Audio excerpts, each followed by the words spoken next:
Belajar sesuatu kalau rinci, maka insya Allah hasilnya akan lebih maksimal. Sehingga ketika kita mengenal dengan detail, rinci, maka hasilnya akan lebih maksimal. Karena itulah ketika belajar, kalau bisa jangan nanggung, tapi belajar dengan serius, rinci, detail, agar bisa lebih maksimal dalam mendapatkan ilmu. Maka kalau mengenal haramnya riba, kita tidak hanya mengenal secara global, riba itu nggak boleh, haram. Tapi apa saja riba, nggak tahu. Nah kalau bisa, qardul hasan. Qardul hasan itu berarti utang tanpa bunga.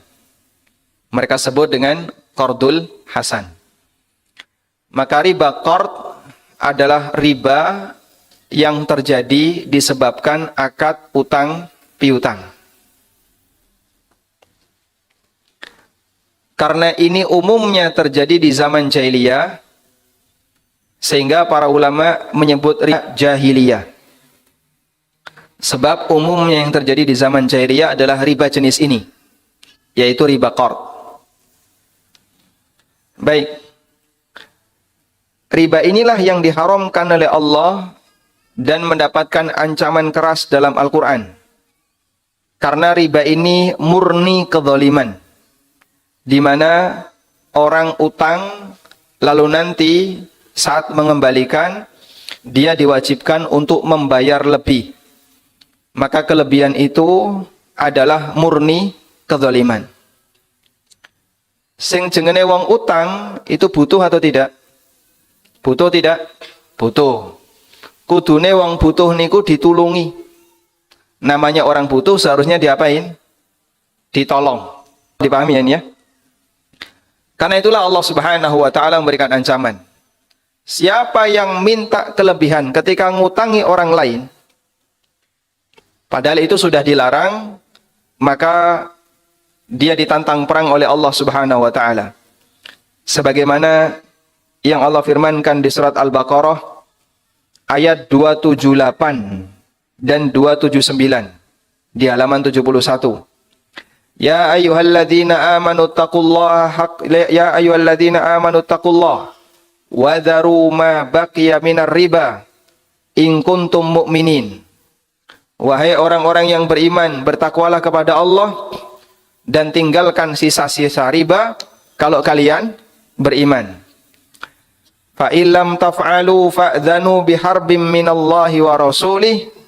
Kalau kamu tidak mau meninggalkan sisa riba, maka umumkan untuk perang dengan Allah dan Rasulnya. Ancamannya apa, Bu? Ditantang perang. Perang kok sama Tuhan, kira-kira menang nggak? Nggak mungkin. Terus gimana Pak makhluk yang ditantang perang oleh Allah Subhanahu wa taala? Anda bisa bayangkan, ketika orang itu sedang membutuhkan pertolongan dari Allah, membutuhkan kasih sayang Allah, ampunan dari Allah, justru dia malah ditantang perang oleh Allah. Berarti berapa persen dia dapat ampunan dari Allah? Sangat kecil sekali. Itulah kondisi pemakan riba yang dia ditantang perang oleh Allah Subhanahu wa taala di akhirat. Monggo hati-hati bagi orang yang pernah memiliki sumber pendapatan dengan cara nganakno duit dadi bang pelecit, gitu. Dia ngasih utang 500 dadi 550. Sak yuto dadi pinten biasa nih? Sak yuto 100. Nanti kalau 2 juta jadi 2.200.000. Kemudian dia tagih setiap pekan, minta tambahan. Orang ini nek gak tobat, sesuk neng akhirat ditantang perang oleh Allah Subhanahu wa taala. Dan kita bareng-bareng memusuhi mereka. Karena praktek seperti ini dosa besar, tidak boleh dibiarkan, sehingga masyarakat harus disadarkan. Nah terus Pak, nek awake dhewe dadi wong butuh pripun? Terutama bagi para pedagang ya, yang butuh mendapatkan tambahan modal. Kadang rasa sabar, lalu utang bank pelecit. Karena sing paling gampang. Nek utang bank-bank yang resmi itu kan butuh syaratnya banyak. Kudu fotokopi ngene, engko dicek dhisik, harus ke rumah dulu, lihat, diverifikasi, baru dikabulkan. Tapi kalau utang bank pelejit gampang, mengwaton fotokopi KTP, mungkin cukup BPKB jadi jaminan, duitnya metu. Dan bahkan kadang diiklankan, proses mudah, 1 jam cair, nggak pakai agunan, begitu ya. Sehingga orang dipromosi, difasilitasi, dimudahkan, ayo utang, ayo utang.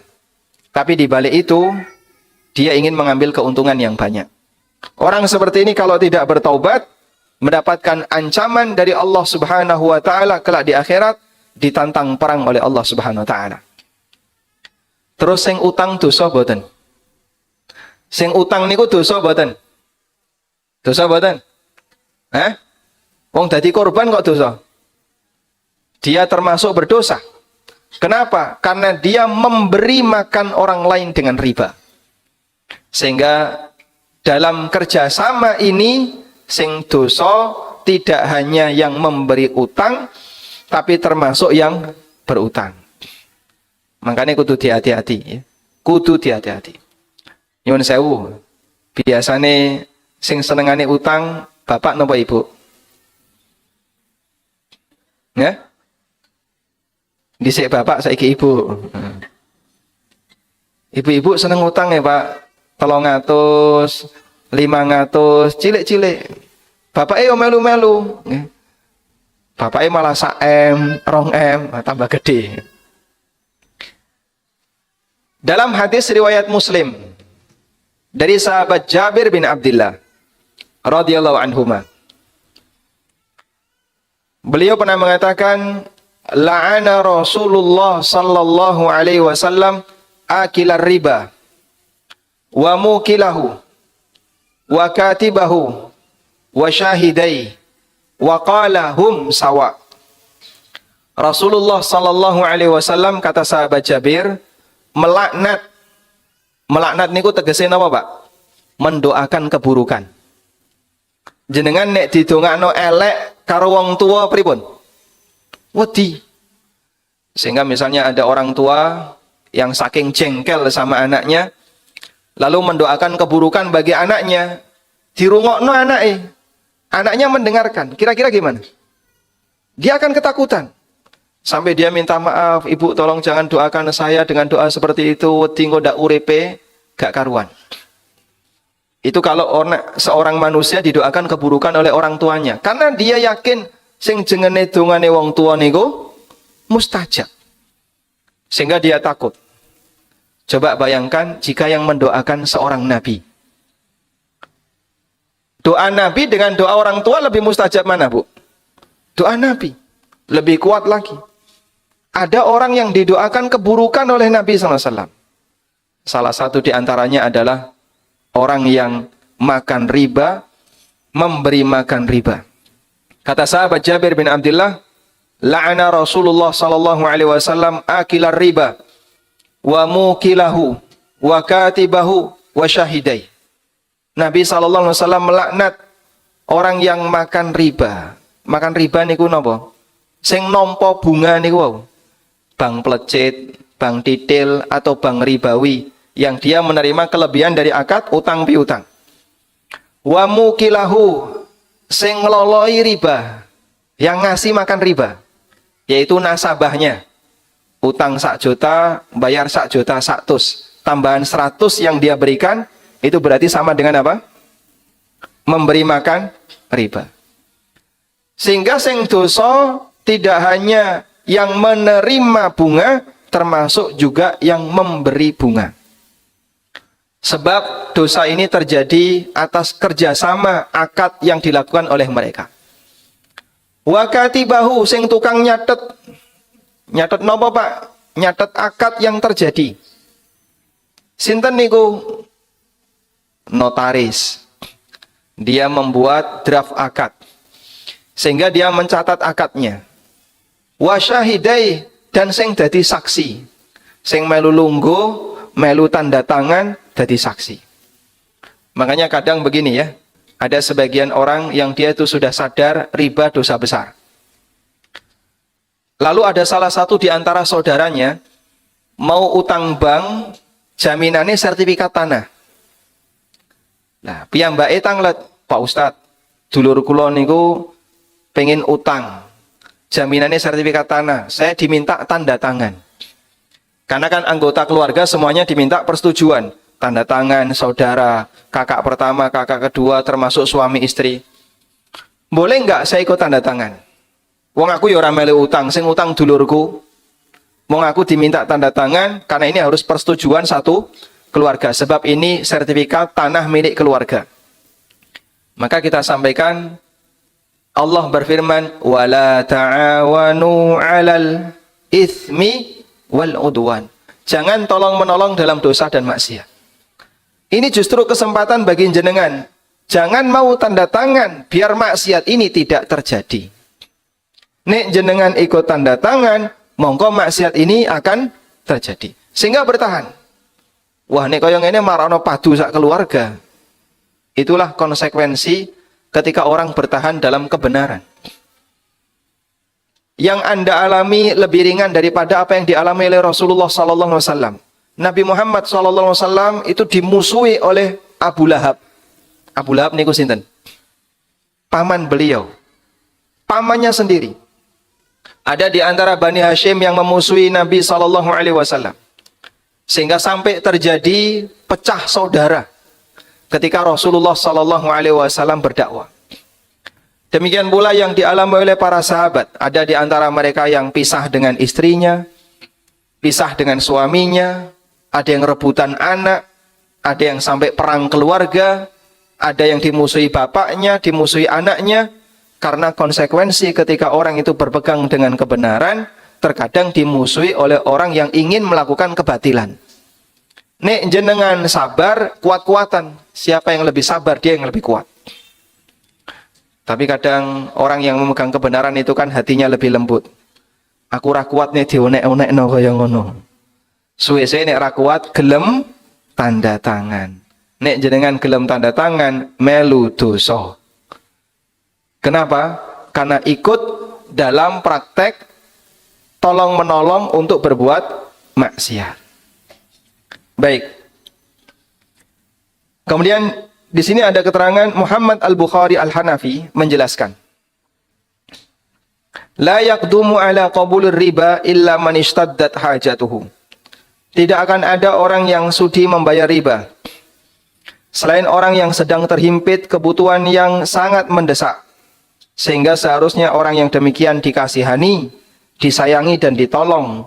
Orang semacam ini berhak untuk menerima sedekah. Kalaupun tidak diberi sedekah, paling tidak dibantu dengan dikasih utang tanpa bunga.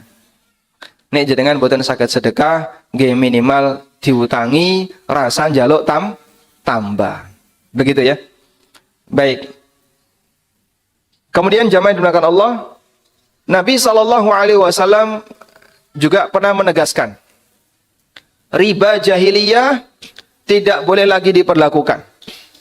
Riba jahiliyah dihapus dari awal, dan pertama kali dihapus ada riba yang pernah dipraktekkan oleh Abbas bin Abdul Muthalib.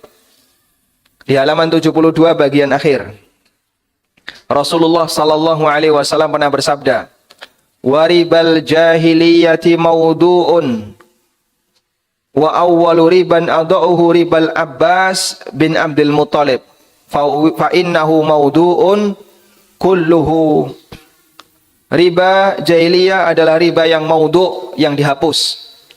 Pertama kali yang aku hapus adalah riba pamannya sendiri, Abbas bin Abdul Muthalib.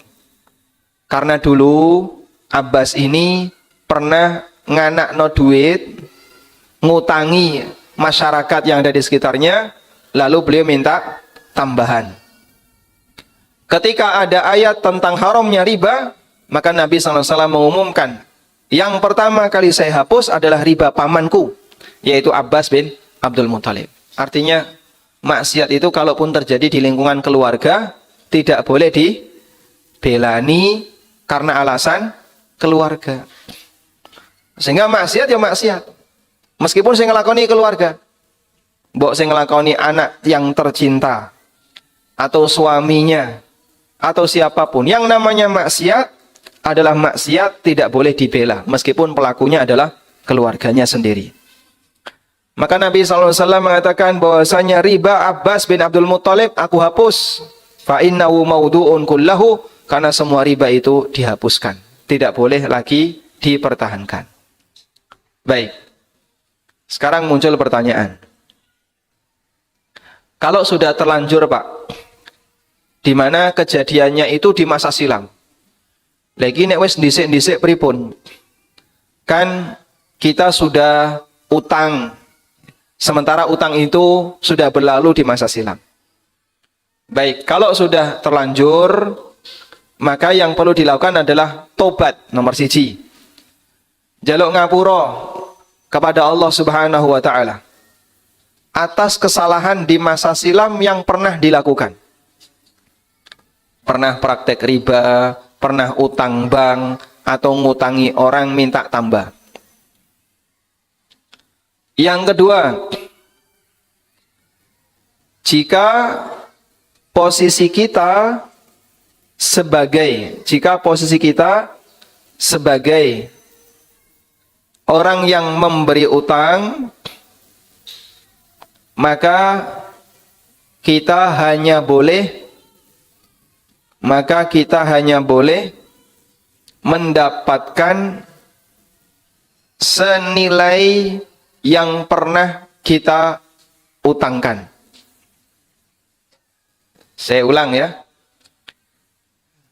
Dhisik pernah ngutangi, ada bunganya. Lalu sekarang udah tobat. Terus kita berhak untuk nagih enggak? Boleh, tapi hanya senilai berapa? Senilai yang pernah kita utangkan. Lebih dari itu hukumnya haram. Dulu pernah melakukan itu karena nggak ngerti, karena nggak tahu hukumnya. Sekarang sudah ngerti, sudah ikut kajian tentang masalah riba, maka pada saat nagih hanya boleh nagih senilai yang pernah diutangkan, tidak boleh lebih. Sudah? Yang ketiga, jika posisi kita sebagai nasabahnya. Sebagai nasabah berarti sebagai orang yang berutang. Maka perjuangan yang dilakukan adalah menawar agar tidak membayar bunga. Perjuangannya adalah menawar agar tidak membayar bunga, sehingga mau bayar pokoknya saja. Napa saged Pak dicobi mawon, nggih? Nanti minta nyuwun tolong ya, ini bayar pokoknya saja, bunganya nggak usah saya bayar. Nggak bisa Pak, sesuai perjanjian harus bayar bunga. Itu dosa besar. Nanti jenengan ditantang perang oleh Allah kalau tetap minta bunga. Maka wahai bang pelecit, ittaqullah, bertakwalah kepada Allah. Nek cilengno kaya ngono kira-kira ditampa mboten? Hah? Aku loh itu nek sholat neng gereja ya Pak. Oh, berarti salah nih. Salah dalil. Karena kalau dipakai dalil seperti ini kan nggak nyambung, sebab beda agama. Tapi dikasih peringatan ya. Jadi jenengan nawar, kasih peringatan, kalau bisa bunganya dinolkan, walhamdulillah. Oke. Nah biasanya praktek di sekitar kita yang seperti ini ada di koperasi simpan pinjam. Nah, menikah harus diwaspadai ya. Simpan pinjam itu boleh atau tidak? Simpan pinjam niku boleh atau tidak? Boleh, asal nilainya sama. Nyileh 500, balik 500. Nyileh 1 yuta, balik 1 yuta. Kalau seperti itu silahkan. Tapi kalau pinjam 500, nanti balik jadi 550, ini dosa besar. Dan kalau jenengan sudah terlanjur pinjam di koperasi, maka nanti silahkan menawar ke pihak koperasi, saya mau lunasi, tapi dengan syarat pokoknya saja, bunganya tidak bayar.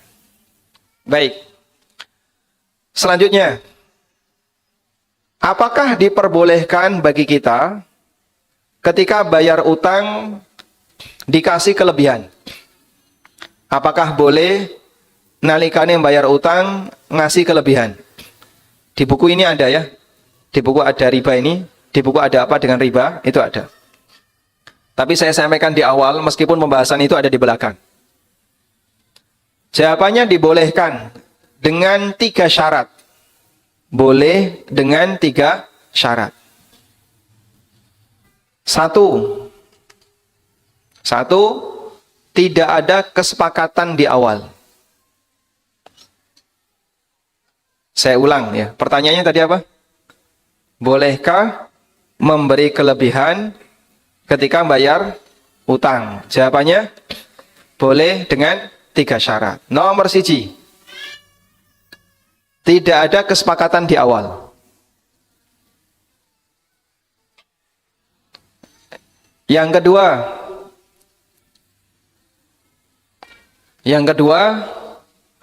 bukan atas permintaan dari pihak yang memberi utang.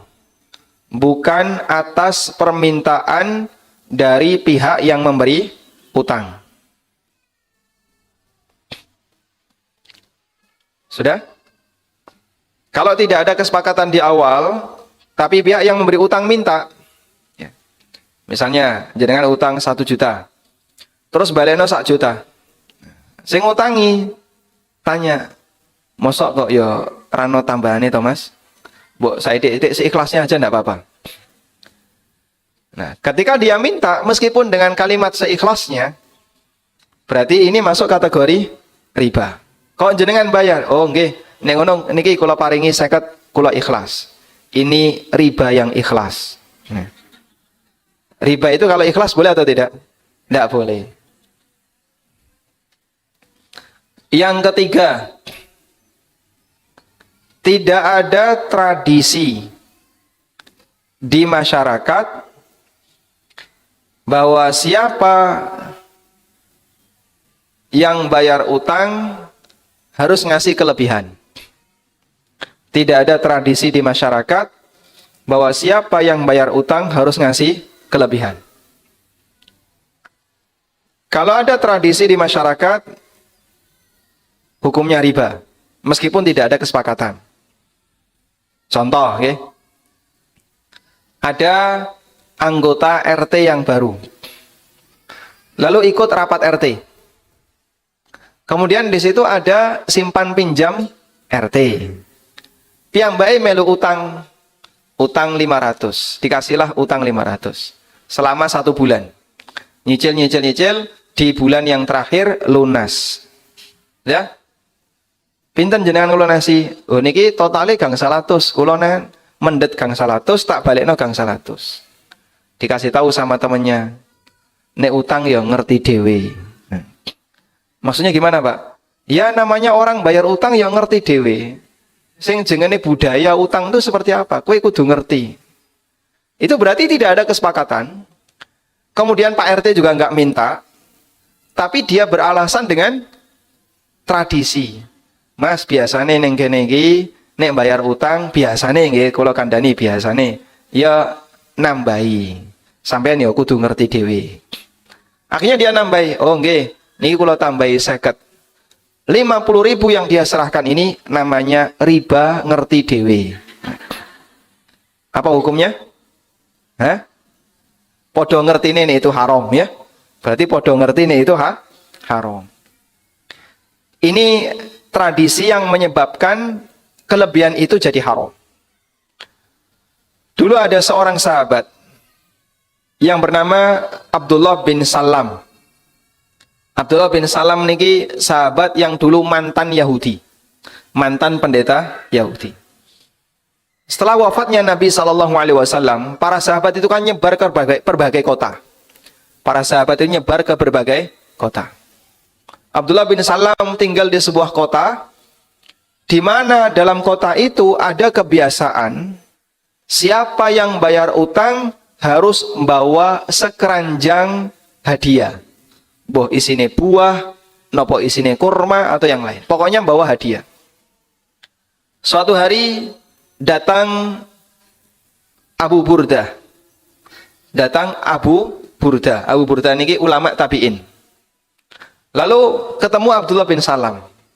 Kemudian Abdullah bin Salam mengatakan kepada Abu Burdah, nanti ke rumah saya ya, saya kasih tahu sesuatu. Akhirnya datanglah Abu Burdah ke rumahnya Abdullah bin Salam. Sesampainya di rumah Abdullah bin Salam, kata Abdullah kepada Abu Burdah, saya kasih nasihat. Innaka fi ardin ar-riba fihi fashin. Kamu sekarang berada di sebuah daerah di mana praktek riba itu tersebar di mana-mana. Masya Allah, itu sudah ada di zaman sahabat Abdullah bin Salam.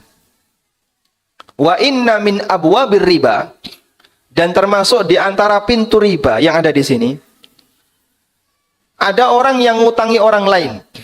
Fa idza halal ajal, ketika batas waktunya sudah habis, orang ini membayar utangnya wa bisallatin fi hadiyah, dan dikasih tambahan sekeranjang hadiah. Fattakitil kasallah wa ma fiha. Kamu harus hati-hati. Hadiah itu kamu tidak boleh mengambilnya dan tidak boleh mengambil keranjang itu. Masya Allah. Sehingga sampai seperti itu kehati-hatian para sahabat. Termasuk juga manfaat utang berupa jasa dan layanan. Itu juga nggak boleh diterima. Dalam sebuah hadis dari sahabat Anas bin Malik. Dalam hadis dari sahabat Anas bin Malik. Beliau pernah menyampaikan. Idza aqrada ahaduhu qardon. Kalau si A ngutangi sampean. Kalau si A ngutangi jenengan. Sudah? Lalu suatu ketika orang yang diberi utang itu menawarkan. Tsumma hamalahu 'ala dabah. Menawarkan tunggangan, atau menawarkan bantuan, atau memberikan hadiah. Fala yaqbalha wala yarkabha. Jangan diterima hadiahnya dan jangan diterima tawaran layanannya. Karena itu termasuk bagian dari riba.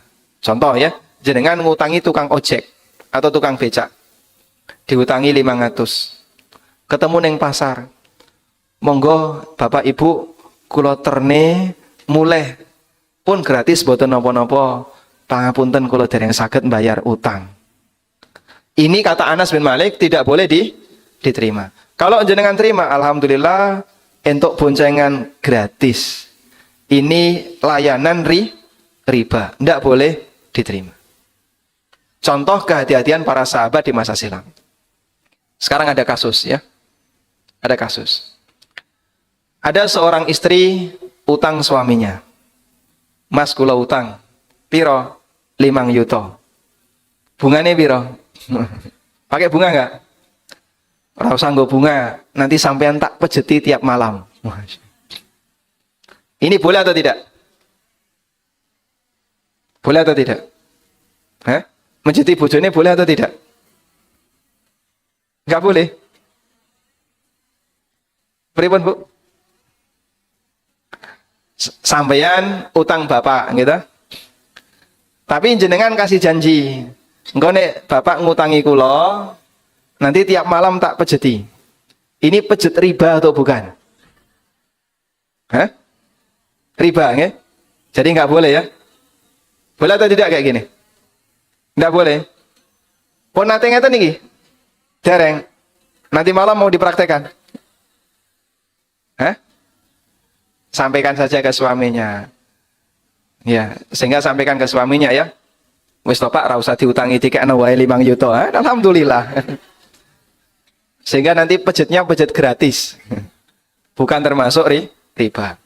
Karena bagian dari jasa yang diberikan disebabkan karena utang itu masuk sebagai bentuk tambahan yang tidak diperbolehkan oleh para sahabat di masa silam. Sebab mereka memahami itu termasuk riba. Kados ngeten niki cukup banyak di sekitar kita. Ada orang kaya ngasih utang ke tetangganya yang nggak mampu. Lalu tetangganya ini jadi sering bantu. Sehingga ketika orang ini butuh tertentu, tonggone teko ngewangi. Sampai ketika panen datang bantu. Dikasih bagian nggak mau. Dan dia menyampaikan uzur, pangapunten nggih, utangnya dereng saged kula bayar. Kalau uzur itu disampaikan oleh orang yang menerima utang, berarti dia membantu karena alasan apa? Karena alasan durung iso bayar utang. Coba kalau dia nggak punya utang, mungkin dia nggak mau bantu. Sing duwe gawe, sing utangi, masya Allah, tonggone sing diutangi membantu tanpa pamrih. Niki kula ikhlas nggih Pak, derek bantu. Tayang pangapunten dereng saged bayar utang. Kalau sampai seperti itu berarti ini bantuan karena alasan belum bisa bayar utang. Dulu para sahabat melarang yang praktek seperti ini. Meskipun di sekitar kita mungkin masih banyak ya, maka perlu diwaspadai. Jika ada orang yang membantu padahal dia masih punya utang, sebaiknya kalau bisa yang punya utang ini jangan ikut membantu. Kalaupun bantu, dibayar. Agar tidak terjadi bentuk memberikan bantuan karena transaksi utang. Tapi ini wis kebiasaan di kampung gimana Pak? Yang namanya orang nek duwe gawe kan tonggone ngewangi nggih. Nah, kalau seperti itu boleh atau tidak? Jika nilai bantuannya sebagaimana umumnya yang berlaku di masyarakat, artinya tidak ada hubungannya dengan utang, insya Allah tidak masalah. Walhamdulillah. Baik, sekarang kita beralih ke riba jenis yang kedua. Riba jenis yang kedua adalah riba jual beli. Riba apa? Jual beli. Apa itu riba jual beli? Riba jual beli adalah riba yang disebabkan karena tukar menukar objek ribawi. Riba yang disebabkan karena tukar menukar objek ribawi. Objek ribawi ini apa? Komoditas ribawi. Baik. Sekarang kita akan mengenal terlebih dahulu, lalu apa itu komoditas ribawi? Nah, di buku ini sudah saya sebutkan ya. Komoditas ribawi ada 6. Ada 6 yang disebutkan dalam dalil. Sekarang coba dilihat di halaman 74. Dalam hadis dari Ubadah bin Samit, Rasulullah sallallahu alaihi wasallam pernah bersabda, "Adzabu bidzahab wal fidda bil fidda wal bur bil bur." Emas dengan emas, perak dengan perak, gandum halus dengan gandum halus, gandum kasar dengan gandum kasar, kurma dengan kurma, garam dengan garam. Wonten pinten? Pinten? 6. Sekarang coba diulang. Emas, perak, gandum halus, gandum kasar, kurma, garam. Ada berapa? 6. Nabi SAW mengatakan, mithlan bimithlin. Kalau dipertukarkan, wajib podo. Tidak boleh ada selisih. Sawaan bisawain, harus sama. Yadan biyadin, dilakukan dari tangan ke tangan. Artinya harus tunai. Fa'idah talafat hadhil asnaf, kalau beda jenis, fabi'u kaifa syi'tum, boleh ada selisih. Ma idza kana yadan biyadin, selama dilakukan dari tangan ke tangan, alias tunai. Baik. Sekarang coba diperhatikan penjelasannya kayak gini ya. Benda ribawi wonten 6. Coba diulang.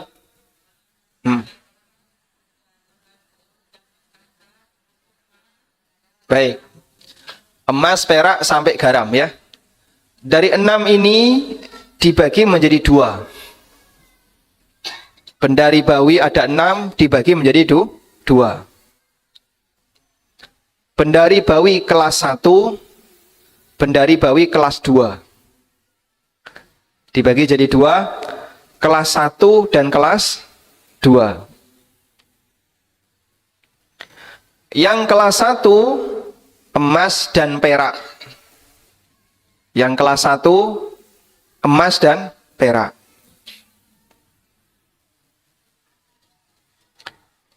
Turunannya adalah semua mata uang yang berlaku di masyarakat.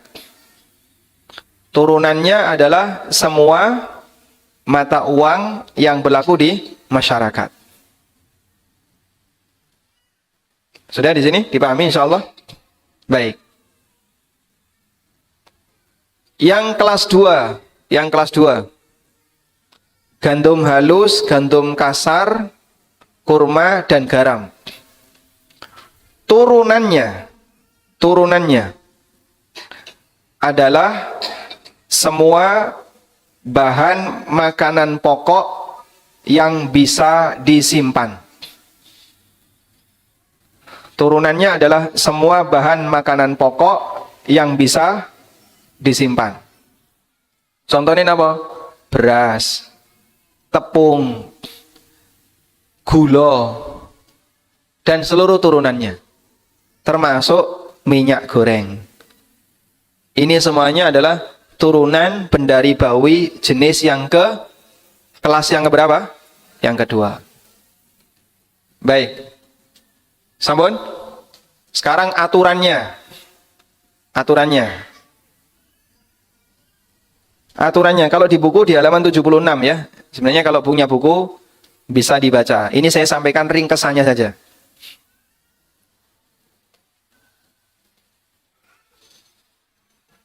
Ini kok buku siji nggih wong loro. Napa itu tumbas urunan. Mboten napa-napa nggih. Yang penting pokoknya dibaca. Loh dulu kan seperti itu nggih. Santri ini buku siji nggih wong telu, tukune urunan ya. Sehingga saat belajar niku gantian. Enggak apa-apa ya. Yang penting pokoknya dipelajari. Sekarang aturannya. Jika ditukar sejenis, maka wajib tunai dan sama kuantitas. Jika ditukar sejenis, maka wajib tunai dan sama apa? Kuantitas. Contoh sejenis niku pripun, Pak? Emas dengan emas. Niki napa? Sejenis. Maka wajib tunai dan sama kuantitas. Baik. Contohnya Pak yang di praktek lapangan. Misalnya jenengan mau menukar rupiah dengan rupiah. Sejenis tidak ini? Sejenis. Misalnya ada orang mau nukar ya. Wagiem dengan sumiyah. Ya. Yang siji bakul bakso, siji bakul soto. Di sini nggak ada namanya itu kan? Kalau nggak ada saya ganti ya. Kalau ada saya ganti. Nggak ada ya, sehingga tidak menyinggung ya. Ini wagiem bakul bakso. Konsumen pertama datang, gawa duit 50.000. Tuku bakso 10.000. Berarti susuk pinten? 40. Buka laci kosong nggak ada duit. Buka dompet ini baru pelanggan pertama nggak ada duit. Akhirnya dia datang ke Sumiyah. Yusum, saya mau tukar uang 50. Yusum baru punya 20. Iki onone mong 40 Nek 50 randuwe. Oh gak apa-apa. Aku ya mong butuh 40. Akhirnya dikasihkan uang 50.000. Lalu wagiem ngambil 40.000, dikasihkan ke konsumennya.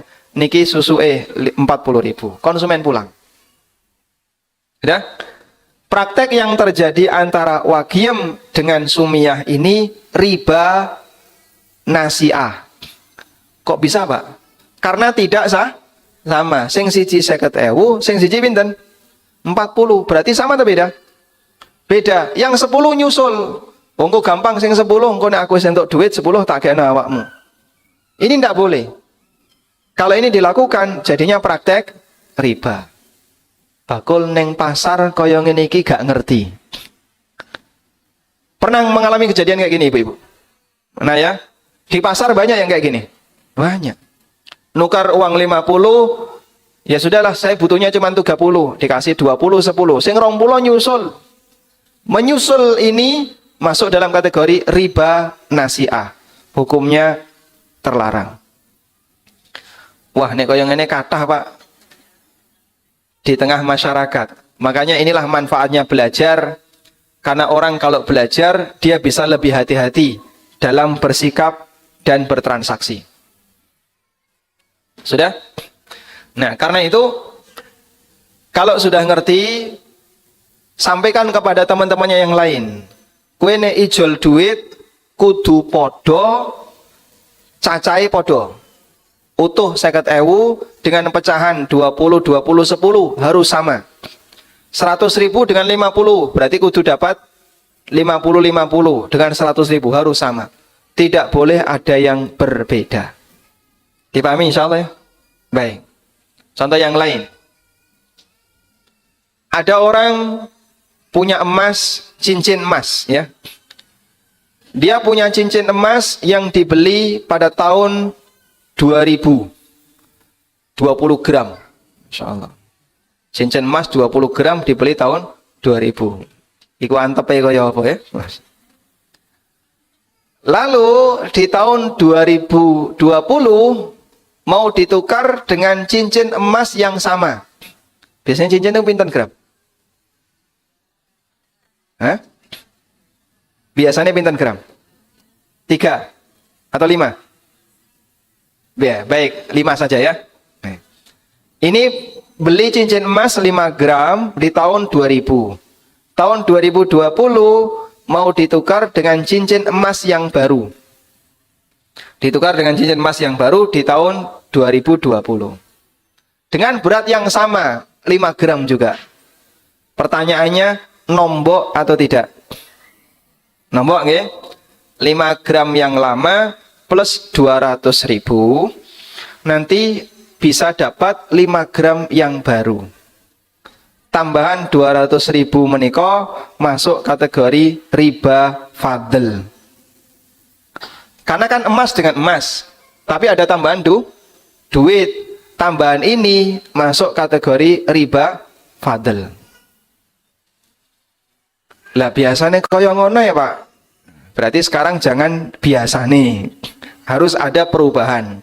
Sebab praktek seperti ini tidak diperbolehkan. Insya Allah paham? Baik, contoh yang ketiga. Jenengan panen beras rojo lele. Sudah? Setelah panen digiling, arep dipangan isin. Kok bisa beras apik kok dipangan? Biasanya nek wong Jawa sing apik diapakno? Didol. Karena dia merasa ini beras yang bagus, mau dimakan eman.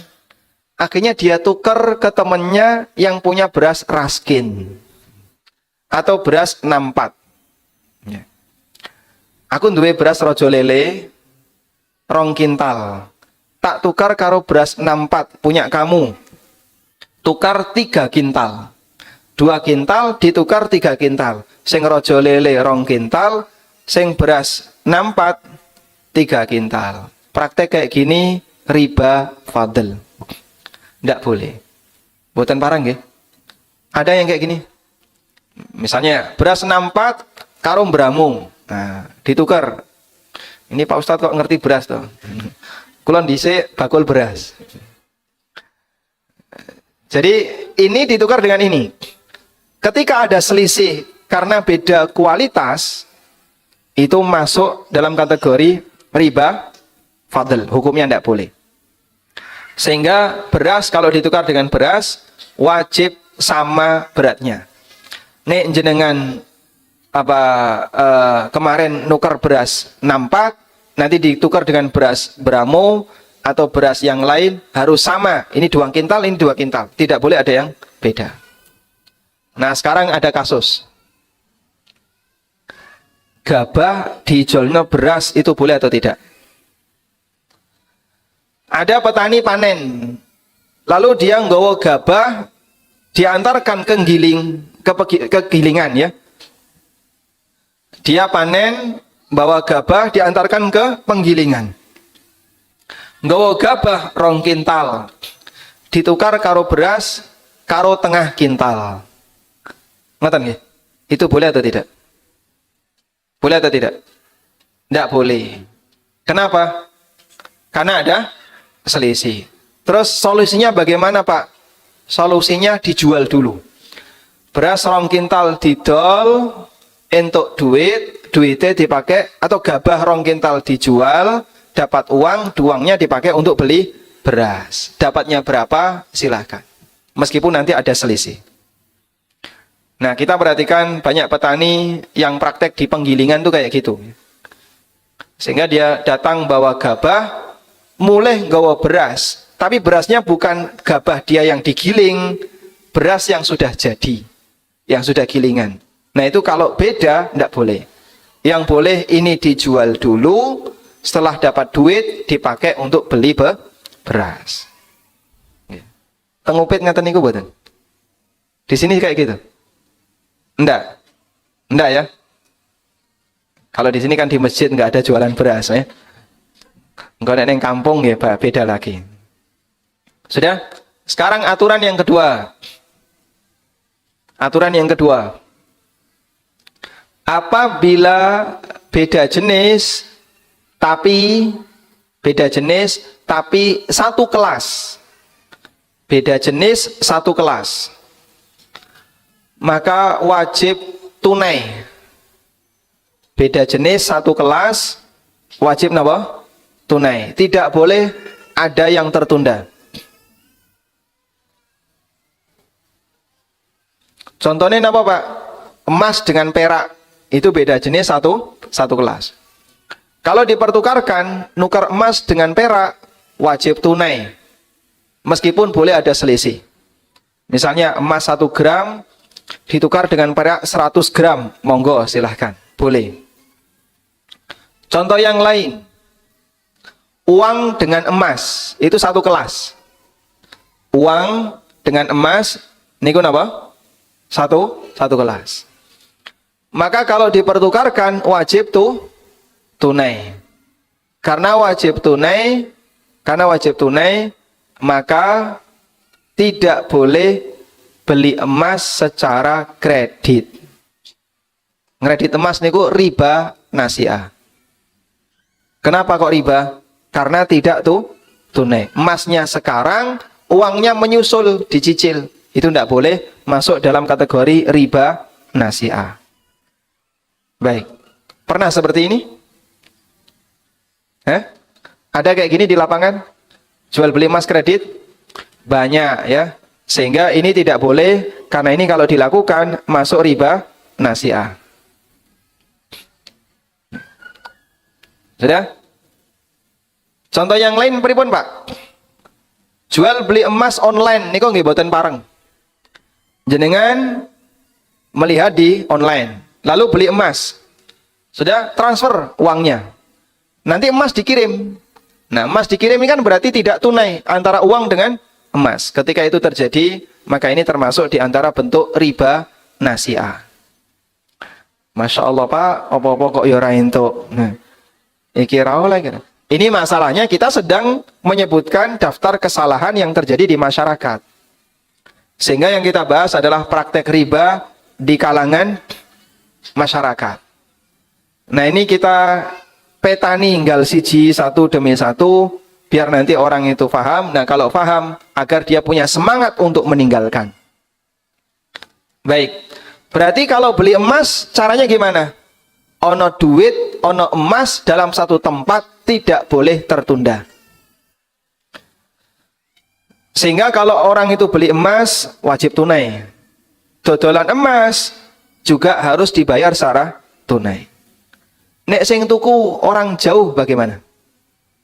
Yang beli di Jakarta, yang jual di Klaten.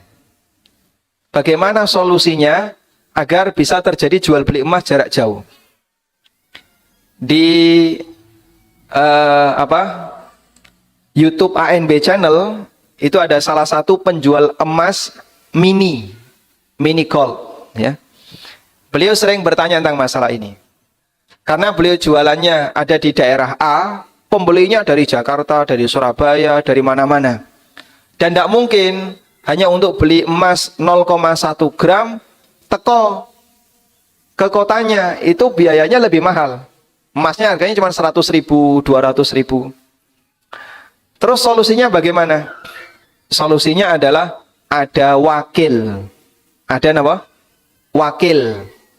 Jadi kalau yang jualan emas di Klaten, yang beli dari Jakarta, maka orang Jakarta ini menghubungi wakil yang ada di Klaten. Misalnya koncone, atau keluargane, atau temannya yang jual emas. Sudah? Lalu dia transfer ke wakil.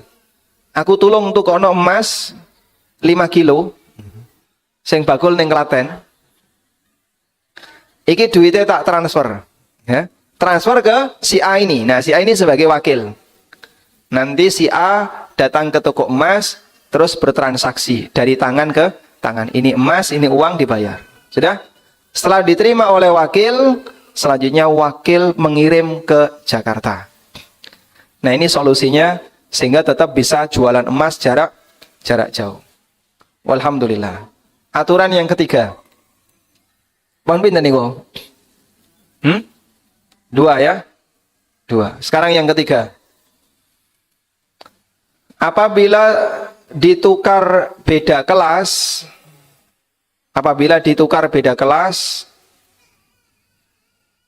maka boleh bebas. Jika ditukar beda kelas, maka boleh bebas. Artinya boleh bebas, mau ada tambahan silahkan, mau kredit juga boleh. Contohnya beda kelas, uang dengan beras. Ini sama kelas atau beda kelas? Beda. Yang satu emas, yang satu beras, yang satu uang, satu beras. Kelas 1 sama kelas 2. Kalau seperti ini boleh beda. Sehingga bolehkah beli beras secara kredit? Boleh atau tidak? Boleh. Karena beda ke kelas. Tapi nanti jenengan bayarnya pakai uang. Nempur beras, bayarnya dicicil, itu boleh. Karena beda kelas antara uang dengan beras. Walhamdulillah. Baik. Jualan beras online niku boleh napa mboten? Larang ngirime timbangane berase. Ang berase mau 10 kilo, ongkire 30 kilo kan ya. Ya meskipun kalau terjadi boleh. Sebab antara emas dengan beras itu boleh beda, tidak harus dari tangan ke tangan. Wallahu a'lam. Pun nggih jam 12. Jenengan nggih pun ngantuk kados e. Maka kajian kita hentikan karena jamaahnya sudah pengen pulang. Sampun Ustaz. Masya Allah. Ini masih ada tambahan pertanyaan. Walhamdulillahirrabbilalamin. Sekarang kita akan bacakan beberapa pertanyaan dari jamaah.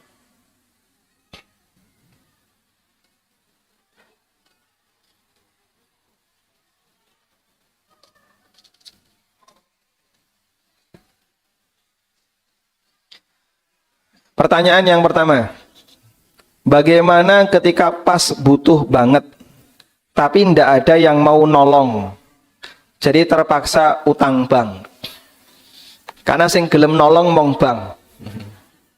Ini Masya Allah ya, banknya baik hati, Bank Thayyib. Baik, sebenarnya itu bukan solusi.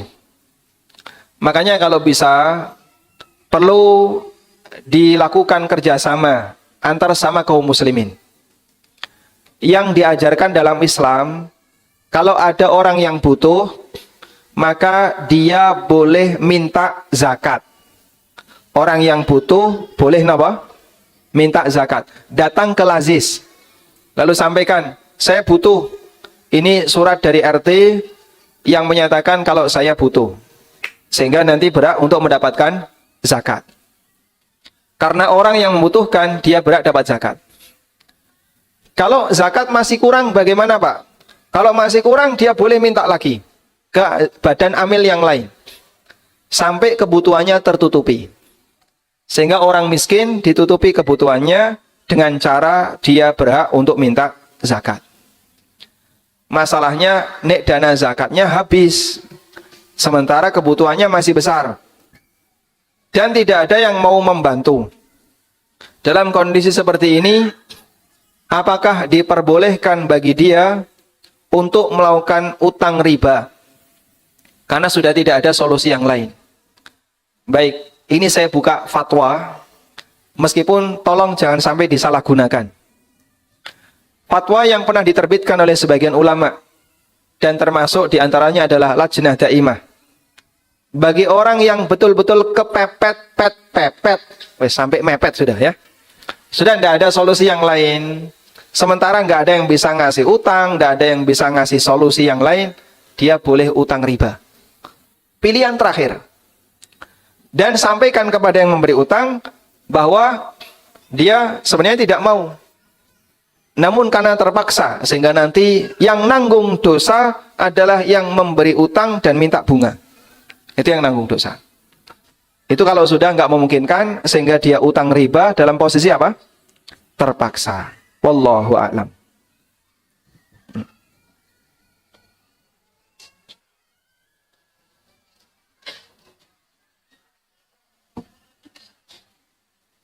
Masya Allah.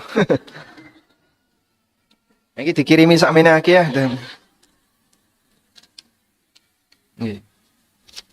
Sekarang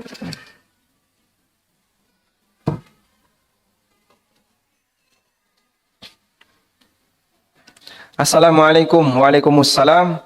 Saya dulu bekerja di koperasi dan ayah bekerja di koperasi. Alhamdulillah sekarang saya dan bapak sudah meninggalkan hal tersebut.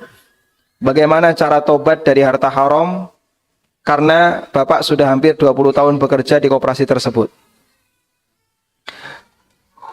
Riba yang didapatkan sebelum tahu ilmunya, hukumnya halal untuk dimiliki oleh pemiliknya. Riba yang didapatkan sebelum tahu ilmunya, hukumnya halal untuk dimiliki oleh pemiliknya. Dalilnya adalah firman Allah Subhanahu wa taala. Allah Subhanahu wa taala berfirman, "Faman ja'ahu mau'izatun min rabbih fantaha, falahu ma salafa wa amruhu ilallah." Barang siapa yang sudah mendapatkan keterangan dari Rabb-nya, sudah tahu ilmunya, fantaha, lalu dia berhenti, leren. Falahu ma salafa. Maka dia punya hak untuk memiliki harta riba di masa silam, yang dulu dia dapatkan sebelum tahu ilmunya. Sehingga orang yang mendapatkan harta haram, lalu dia tobat, maka harta yang dia dapatkan dulu sebelum tahu tidak wajib untuk dikeluarkan semua. Dipahami ya? Sehingga kalau dulu Bapak dan Anda bekerja di koperasi simpan pinjam, lalu dari situ jenengan punya bunga, kemudian jenengan sekarang tobat, maka tidak ada kewajiban untuk menguras seluruh harta. Apalagi memiskinkan diri dengan cara mengeluarkan harta. Zaman dulu sahabat itu pernah jualan khamr. Sejak kapan? Sejak zaman jahiliyah. Lalu ketika Islam datang, apakah khamr langsung diharamkan? Tidak. Bertahap. Sampai akhirnya khamr diharamkan.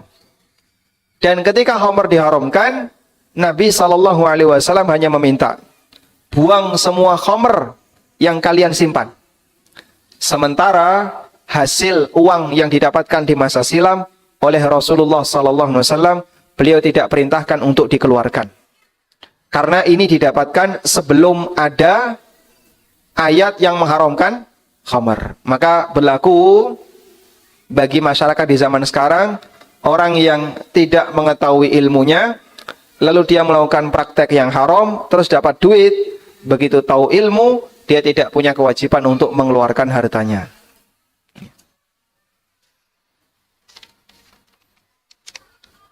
Oh, Masya Allah, ini angkanya banyak ini. Ini laporan keuangan ya. Sebentar dulu, nanti kita tunda dulu. Ada pertanyaan? Seberapa besar keuntungan yang bisa kita peroleh dalam perdagangan? 10, 15, atau 5%? Mohon penjelasan berapa persen yang dianjurkan dalam agama. Baik, saya mau bercerita ya. Ini tolong fokus dulu ya. Yang gerendengan di belakang Gerenangai dilereni sik. Dulu ada sahabat namanya Urwah Al-Bariki. Sinten? Urwah. Nah. Sahabat Urwah Al-Bariki ini diberi oleh Nabi SAW uang 1 dinar. Titip tolong tukokno wedhus.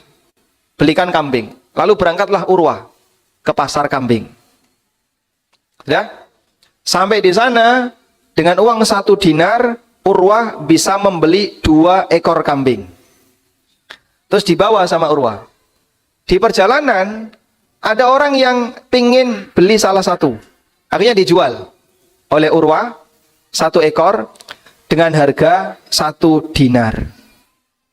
1 dinar niku pinten, Pak? Sekarang kurang lebih 4 juta. 1 dinar sekarang kurang lebih 4 juta. Jadi Urwah datang ke pasar, nggawa duit 4 juta, berhasil membawa 2 ekor kambing. Di jalan ada orang yang mau beli, didol salah satu dengan harga 1 dinar. Balik kepada Nabi SAW, kemudian diserahkan kepada beliau, ini kambing, ini uang 1 dinar. Berarti bati pinten? Berarti pinten? 100%. Berarti dagang untung 100% boleh, Pak? Boleh. Sehingga dalam masalah keuntungan, Islam itu tidak memberikan batasan. Dan Nabi SAW ketika mendapatkan laporan dari Urwah semacam ini, beliau tidak memarahi Urwah. Dan beliau tidak mengatakan, kowe mau ngapusi sopo? Kok entuk duit sakmene? Entuk wedhus duitnya balik utuh, ngapusi sopo awakmu iki? Beliau tidak mengatakan demikian. Bahkan yang boleh lakukan mendoakan Urwah. Sehingga Rasulullah SAW mengatakan, Barakallahu fi safqati yadik. Semoga Allah memberkahi transaksi yang kamu lakukan. Sampai sahabat mengatakan, andaikan Urwah itu dagang pasir jadi tanah. Ya. Andaikan Urwah itu dagang pasir akan jadi emas. Saking pinternya dalam berdagang dan dapat doa dari Nabi SAW diberkahi. Nah, nyuwun tulung ya. Jadi begini, pekerjaan bisa ditiru, tapi hasil belum tentu sama. Kalau kok niru koncomu bakul tempe, saiki iso munggah kaji. Niru bakul tempe, ra kaji-kaji. Pekerjaan bisa ditiru, tapi hasil belum tentu sama. Maksudnya begini ya. Ada sebagian orang itu yang kalau dia jualan pinter, berkah, maju jualannya. Sebaliknya ada sebagian orang kalau dodolan selalu rugi. Ya, rugi terus, jaluk modal meneh, rugi meneh, jaluk modal meneh, rugi meneh. Karakter orang beda-beda. Nah, sehingga yang karakter penjual dan biasanya gampang untung, Allah takdirkan rizkinya dari jualan. Sebaliknya ada yang ketika jualan gampang rugi. Bisa jadi Allah takdirkan rizkinya dia jadi karyawan. Orang ini kalau jualan dia gampang rugi. Tapi kalau jadi karyawan bagus, karirnya naik.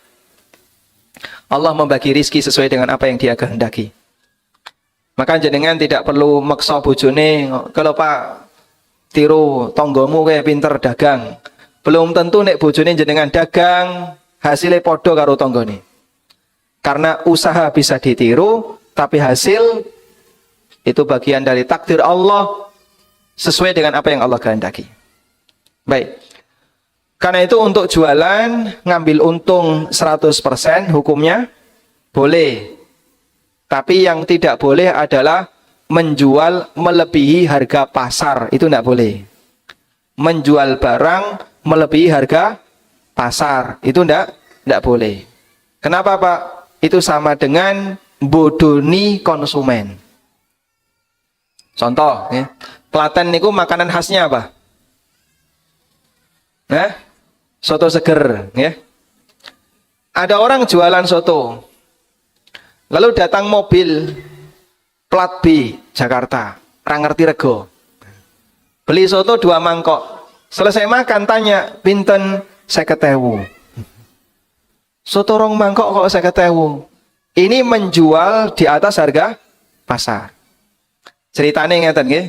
ada orang main ke alun-alun Jogja, beli wedang ronde 2 mangkok, disuruh bayar 100.000, sak mangkok 50.000. Kenapa? Sing tuku plate B. Wong Jakarta gak ngerti rego, dipentung. Nah, harga mentung ini namanya menjual barang di atas harga pasar. Hukumnya dilarang, dolim. Tapi kalau Anda menjual sesuai harga pasar, untungnya 100%, nggak apa-apa, boleh. Wallahu a'lam.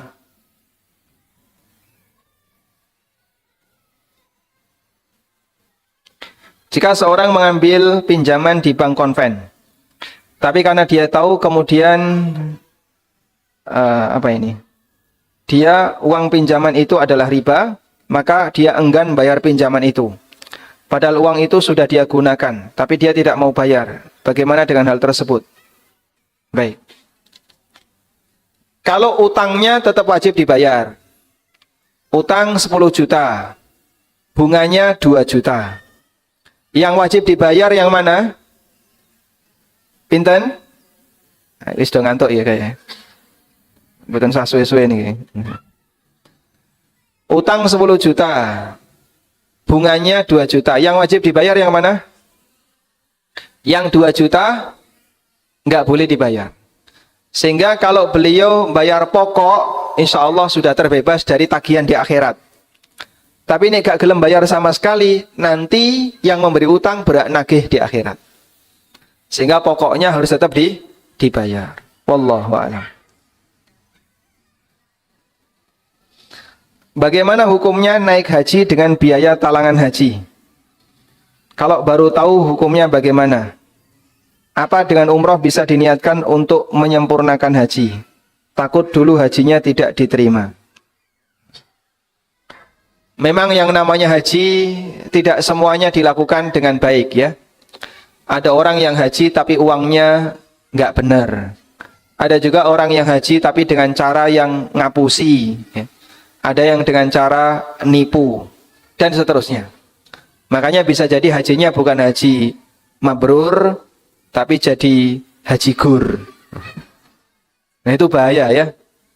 Sangat disayangkan. Dia keluar biaya tapi ternyata hajinya tidak diterima. Karena ada banyak pelanggaran yang dia lakukan.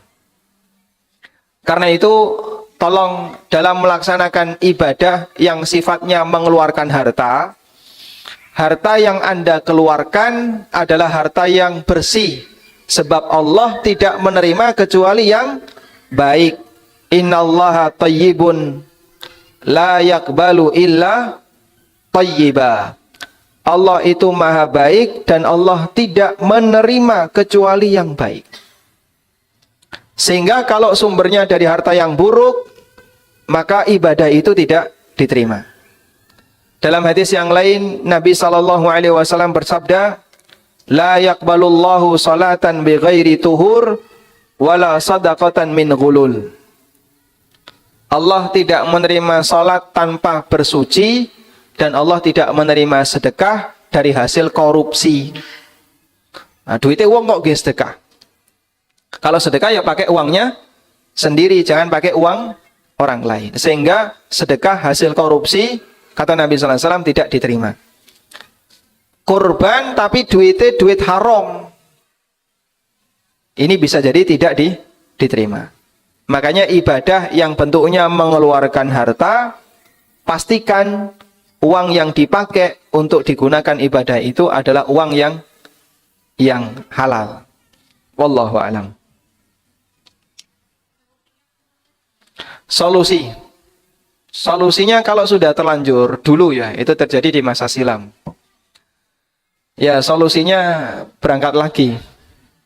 Nek duit ya.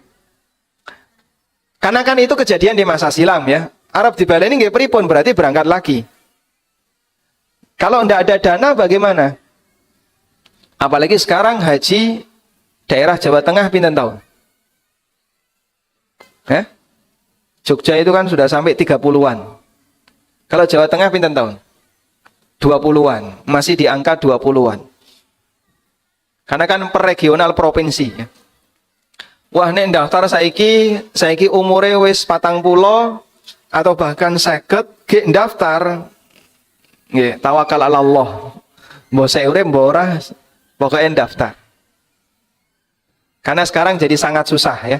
Bahkan yang furoda saja seperti kemarin ya. Ribuan yang ditolak. Ribuan yang ditolak. Baik. Nah, kita berharap semoga Allah Subhanahu wa taala mengembalikan kondisi kaum muslimin bisa normal kembali sehingga haji bisa mudah seperti dulu.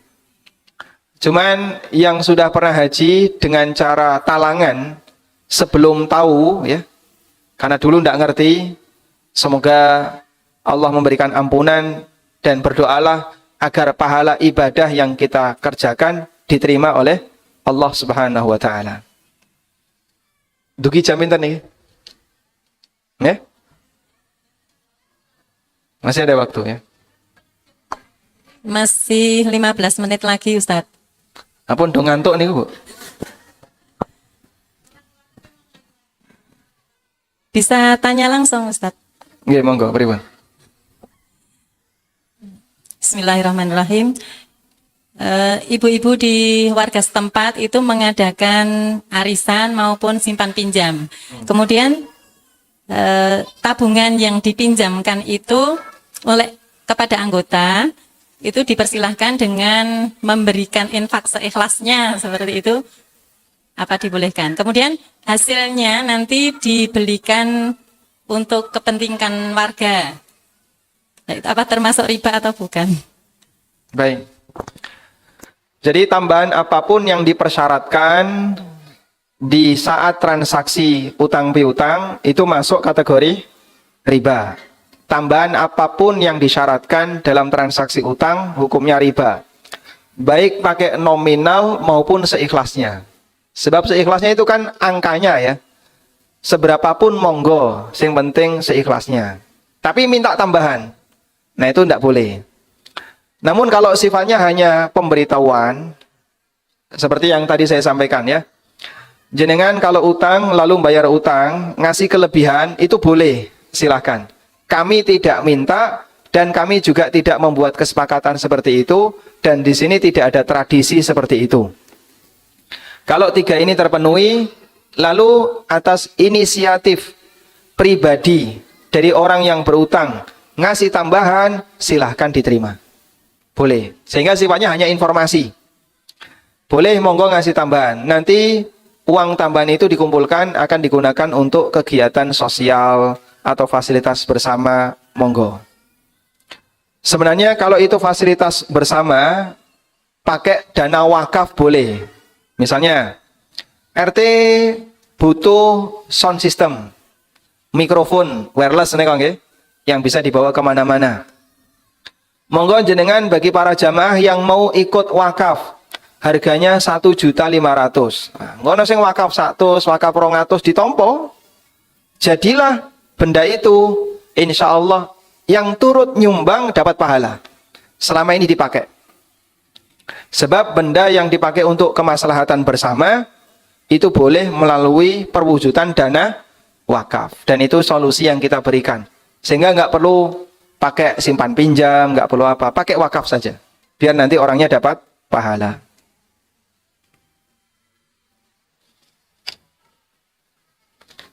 Apa hukumnya tukar kado dibungkus tanpa tahu isinya? Tukar kado kalau nilainya besar nggak boleh, karena nanti jadinya goror besar. Kalau nilainya besar, hukumnya apa? Nggak boleh, karena jadinya goror besar. Misalnya tukar kado nilai minimal 100.000, maksimal bebas. Maka ada yang ngasih kado cincin, gelang, kalung. Ada yang HP, iPhone, iPad. Sehingga nanti untung-untungan. Ada yang dia ngasih kado murah, dapat mahal. Ada yang ngasih kado mahal, dapat murah. Kalau seperti ini nggak boleh. Ini goror besar. Yang kedua, tukar kado yang nilainya kecil. Misalnya, kado 5 ribuan. Terserah bebas. Sehingga semua isinya harganya sama 5.000.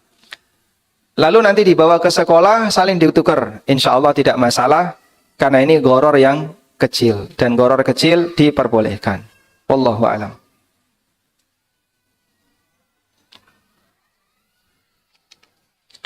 Jika saya mau menjual rumah tapi pembelinya beli dengan cara KPR, apakah saya berdosa? Biasanya kalau dia KPR bank, maka pemilik rumah akan diundang ke bank, lalu diajak ikut tanda tangan dalam transaksi.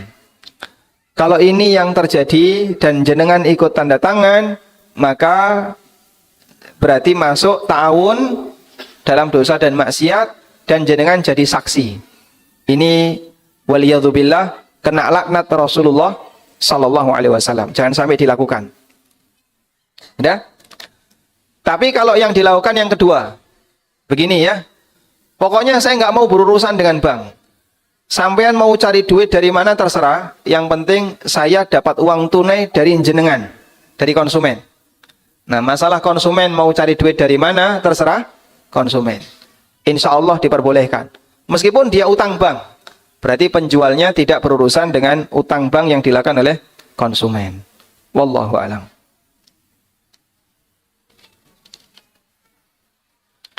Bolehkah ikut arisan yang sebelumnya diberitahukan bahwa uang yang dapat diambil 5.000 atau 10.000 untuk orang yang mengadakan arisan? Jadi uang yang didapat tidak penuh. Maksudnya gimana ini?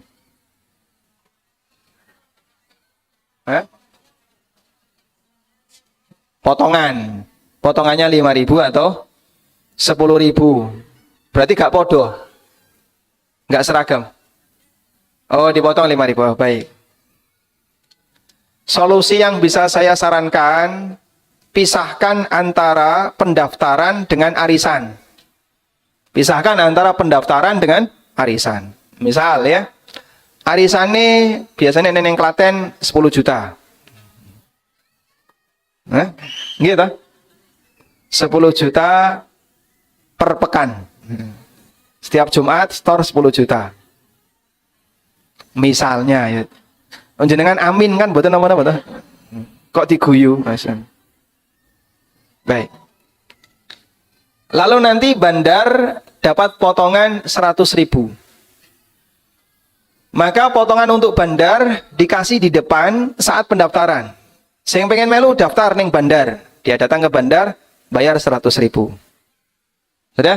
Sehingga bandar dapat di depan dengan biaya pendaftaran. Kalau yang ikut 100 ya 100.000 peng 100 10 juta didapatkan oleh bandar. Nah, selanjutnya arisan dilakukan. Sehingga pendaftaran sendiri, arisan sendiri. Insya Allah kalau seperti ini boleh dipisahkan.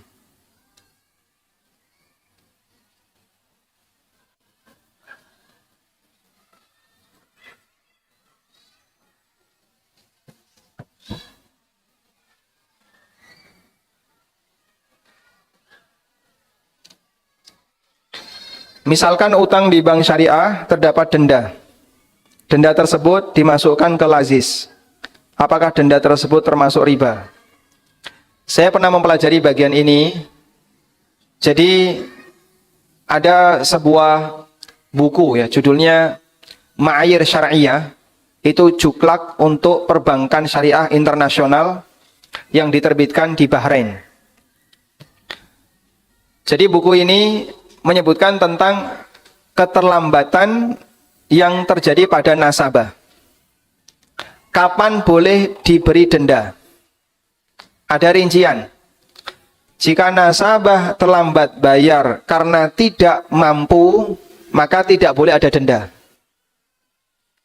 Tapi kalau nasabah telat bayar padahal dia mampu, berarti dia dolim. Dan kalau dia dolim, boleh dihukum.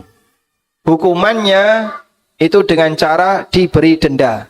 Nah, denda ini turunan dalam mazhab Malikiyah, itu ada istilah al-ilzam bit tabarru'. Kewajiban untuk melakukan kegiatan sosial bagi orang yang melanggar. Karena dia melanggar, maka dia harus melakukan kegiatan sosial dengan cara bayar denda.